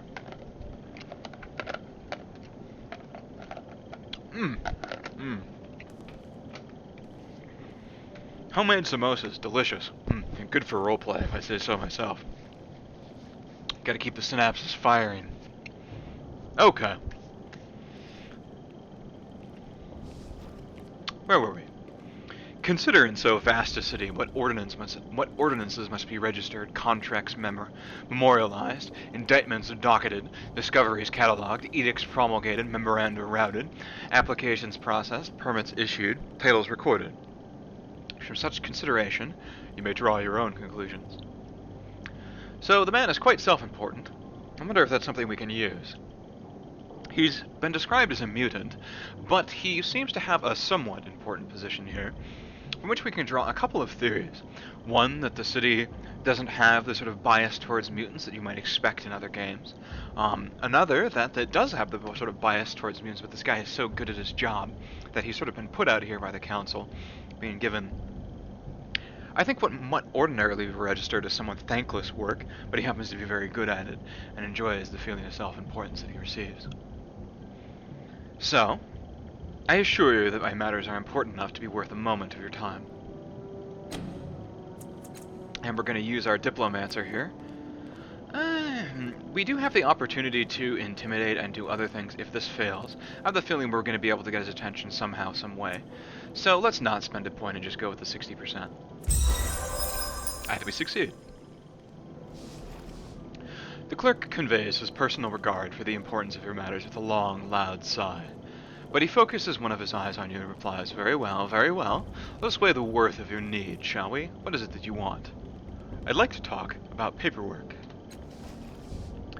A faint sigh is the only acknowledgement you receive. So we can try and persuade him with the... we can say, in order to put a stop to a wrongful punishment, I need a stay of execution issued for Cole Cardin. That'd be tipping our hands to a bureaucrat, though, a man who is clearly invested and values process. I don't think it's wise to tell the truth, even though with enough skill we might be able to succeed. I think it's better to say, to go with Tiber's plan when he says, "I am a special liaison from the Judicial Oversight Committee. I need to inspect a stay of execution issued for Cole Cardin. There are concerns of corruption."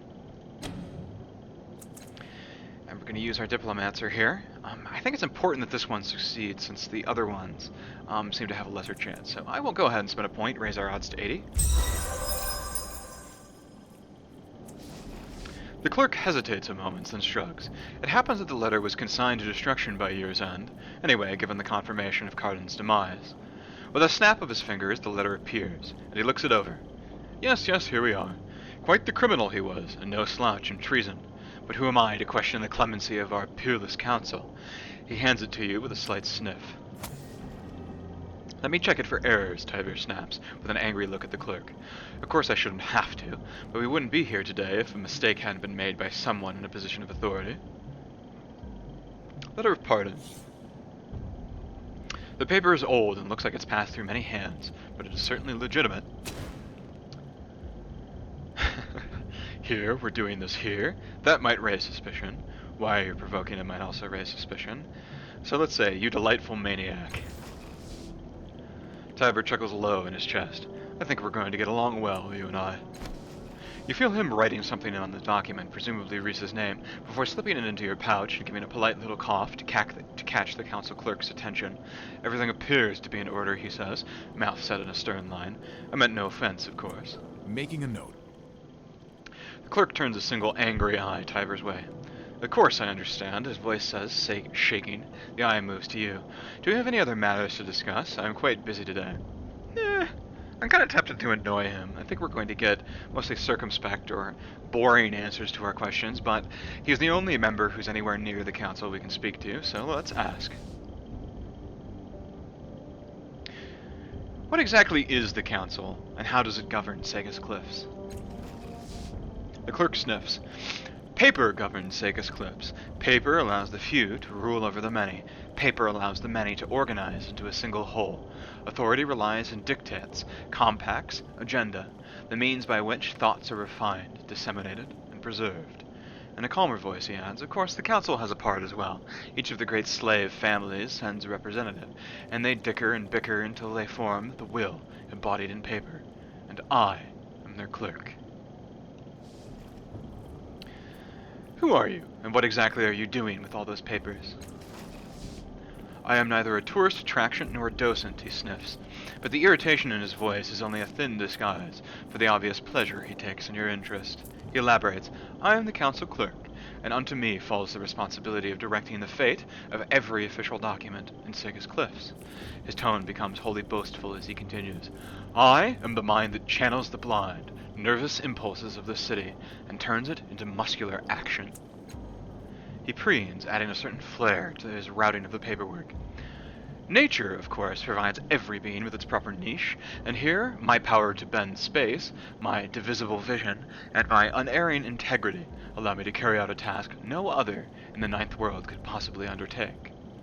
He sighs, but with rapture, not exasperation. A venal man, not a distractible man, An ordinary man would break beneath the temptation and strain, but not I. With that, his bureaucratic scowl returns. And now we have the opportunity to learn a little bit of lore. You must have uncovered some fascinating stories about the city and all this paperwork.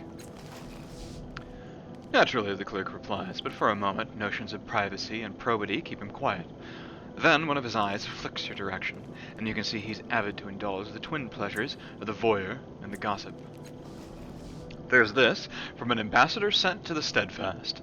He snaps his fingers, summons the dispatch, clears his throat, and reads. Today, with great ceremony, the Aeon priests buried a man said to have lived for 277 years. I asked how this graybeard had lasted so long, and was told as follows. 300 years ago, there was a painting of spectacular beauty hung in the Dirk Hall, a relic from before the Ninth World. For reasons unknown, the work was incomplete. The Amber Pope, incidentally, the Amber Pope is the head of the Order of Truth in the Steadfast, which is an area beyond from our perspective, though from those members in the Steadfast, we are in fact beyond, the sort of intermediary strip of land we talked about before that separates the Steadfast from the part of territory that we are. So the Amber Pope is the head of the entire Order of Truth, including ostensibly for the division that's here, although divisions beyond the beyond are somewhat more autonomous and localized. The Amber Pope believed that if finished, it would reveal a truth about human nature that had eluded all intellectual inquiry. He proclaimed that whatever painter could complete it would receive a cipher that would enable him to live for 250 more years. Great artists flocked to the Dirk Hall to examine the masterpiece, but when they saw it, none dared lift a brush. At last, a young White Watcher approached, carrying brushes and rollers and buckets of paint. I can finish this, he declared. The Amber Pope nodded, and the boy flung an entire bucket of paint across the canvas. The blank region was filled, but the painting was splattered with white, its majesty gone. The Pope held to his vow, and bestowed longevity upon the White Watcher. He was, however, borne to the torture pits below the Dirk Hall, where he remained until that very day, when at last his long life ceased. The clerk folds the fatest dispatch, returns it to the envelope, and sends it away, saying no more. Not quite the outcome that one might have hoped for. If you don't have an army behind you, like Alexander the Great, cutting the Gordian knot sometimes doesn't turn out the way you might hope. Could you tell me another story you've discovered?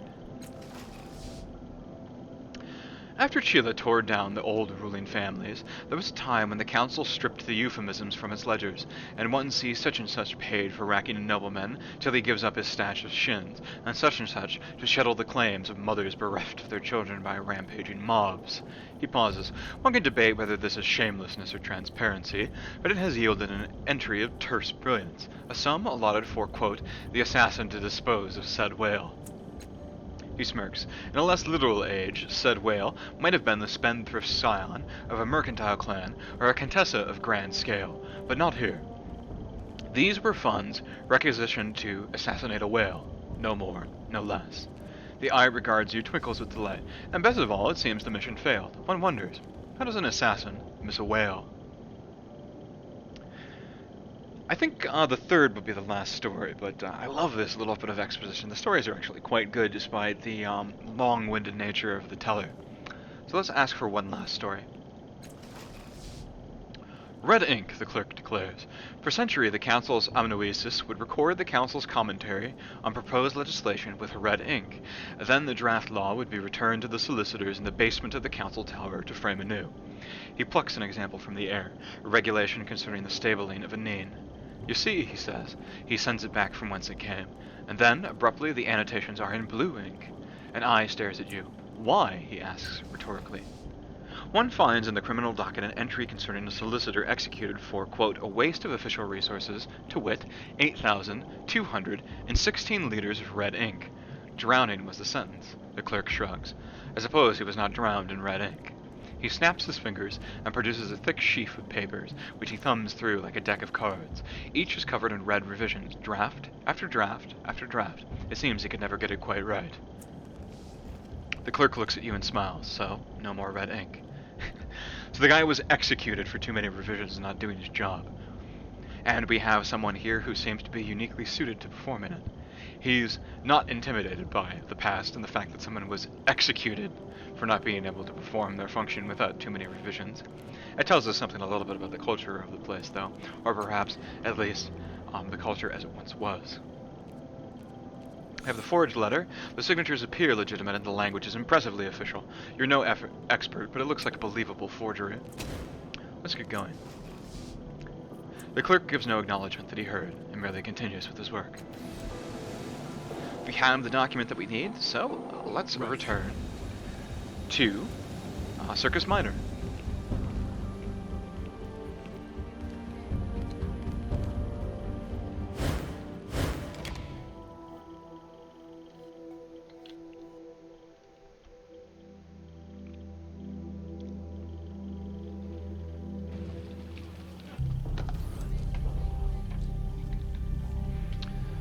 Okay, let's try and zoom out a little bit here so you can see more of the city.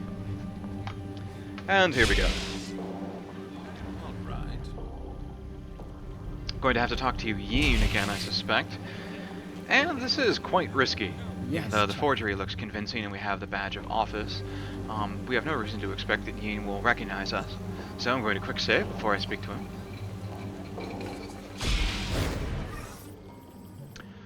The official gives you an annoyed look. What is it now? So if we succeed, he'll be released immediately. So let's instead get the opportunity to see if we can examine the crude display that's going up here a little bit more carefully and say, I want to talk to Reese.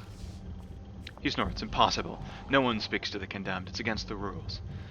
Please, he's my father. I must speak to him before he dies. And we're going to use our Diplomancer for this.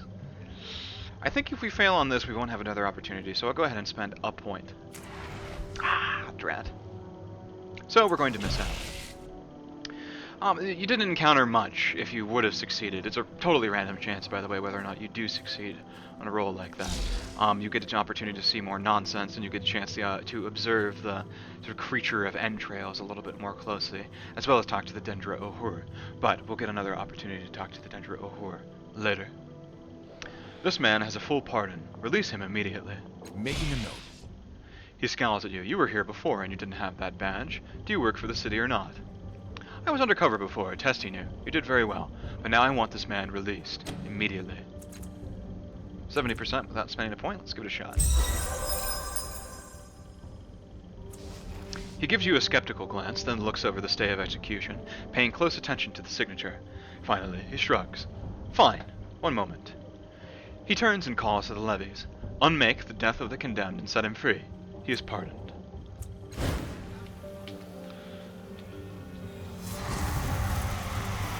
So with that command, the death of the condemned unravels completely. Yeen turns back to you and bows. There you are, sir. All taken care of. Oh, wait. He reaches into his robes and pulls out a smallish bundle, and here are his personal effects, which we were going to give to the poor. Seems our deception was quite convincing. Making a note.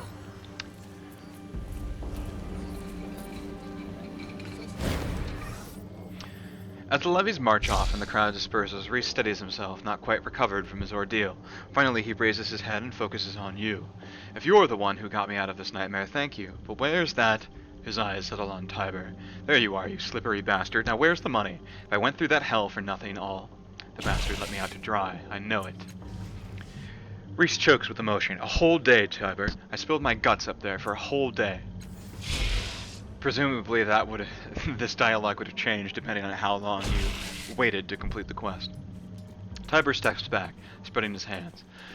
Yes, about the money. You see, Reese, I was hoping to get a reward for turning in the fellow who sold us that brandy without telling us about its secrets, but, Reese snarls, there's always a but when it comes to money, isn't there? I should have known. You'd only said you'd pay me so I wouldn't squeal on you. You only saved my skin to save your own. He smacks his fists together. Now, am I going to have to fight through your friend to get to you, or are you going to step out from behind him and take it like a man?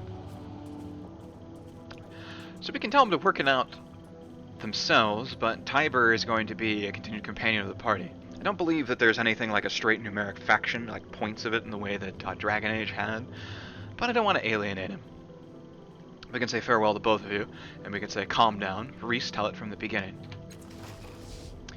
Reese spits, then wipes his lips. There isn't much to tell.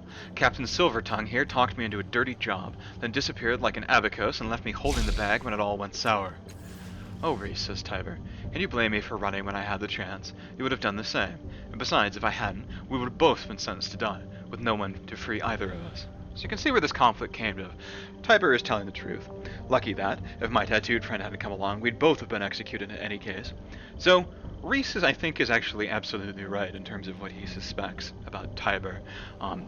Tiber knew that the job was tainted, he didn't tell Reese, and he probably suspects that they both would have been executed, so he displayed genuine concern for Reese before, but it's tainted somewhat by self-interest, it looks like.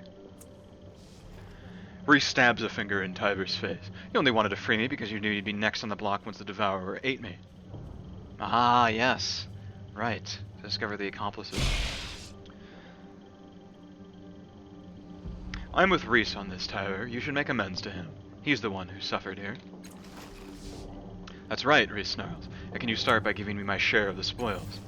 Reese, you don't know what you're talking about. I never got paid, I promise you. This isn't over, you self-serving bastard. Reese jabs a finger in Tiber's face. Hide behind your friend if you like, but it won't keep you safe forever. You're dead, Tiber, do you hear me? Dead! And in some games, perhaps ones that have been hurried out to release, there might never be a follow-up with that, but there's definitely going to be. We have not heard the last of him. Let's talk to Tiber, see if he has anything to tell us now. Thanks for helping me free Riss, lad. Not that the little ingrate appreciated it.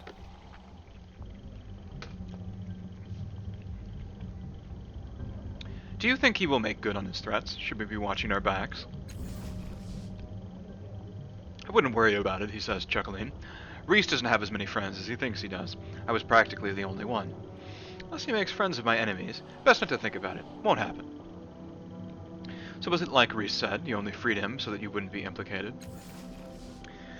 I'd be a liar if I said that wasn't part of it, Tiber says, looking at his boots, but I really do care for the boy and wouldn't wish him harm for all the world. And I could have run, he chews his lips. I could have. Probably not far, though. I believe him on this. Let me ask you something else.